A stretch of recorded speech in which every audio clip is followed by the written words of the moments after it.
आज मी तुमच्यासोबत जो व्लॉग शेअर करत आहे तो आहे 23 ऑगस्टचा. मी शॉपवर आले तेव्हा मटेरियलचं पार्सल आलेलंच होतं. मध्ये काही कारणास्तव मला व्लॉग पोस्ट करता आला नाही, म्हणून मी तुमच्यासोबत आज व्लॉग शेअर करत आहे. शॉपवर आल्यावर मी काउंटर क्लीन करून घेतला. सध्या शॉपमध्ये पसारा असतो कारण ऑनलाईनचे जे कुरिअर आहेत ते पॅक करायला घेतलेत, म्हणून जाताना काही साफसफाई करता येत नाही. म्हणून शॉपवर आले आणि लगेच घेतली मी दिवाबत्ती करून, कारण मी शॉपच्या सर्व कामांची सुरुवात देवपूजा करूनच घेते. कारण जे पण काय आपल्याला मिळालं आहे ते देवामुळेच मिळालं आहे. त्याच्यानंतर जे पार्सल होते ते मी एका बाजूला लावून ठेवले आणि झाडू मारून घेतला. मी झाडू हा थोडा वरवरशीच मारून घेतला, एकदम क्लीन नाही केला, कारण पार्सल फोडल्यानंतर खूप घाण होते. म्हणून मी जे वरवरून जे समोर घाण दिसत होती ती घाण वगैरे काढली आणि तेवढ्यातच कस्टमर सुरू झाले होते. आणि आज माझी खूप घाई झाली होती कारण कस्टमर सुरू होते आणि त्याच्यात मी एकटीच होते.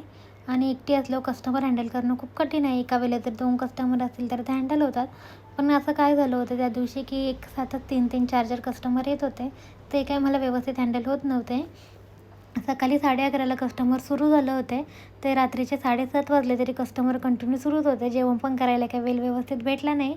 मध्ये थांबून थोड्या वेळात जेवण वगैरे केलं आणि नंतर संध्याकाळी 7:30 वाजता शेवटचे कस्टमर आले होते. काही ज्वेलरीचं मटेरियल हवं होतं, तर काहींना ब्लाऊजचं मटेरियल हवं होतं, तर मटेरियल वगैरे दिलं आणि शॉप क्लोज केला. तर असा होता माझा त्या दिवसाचा दिवस.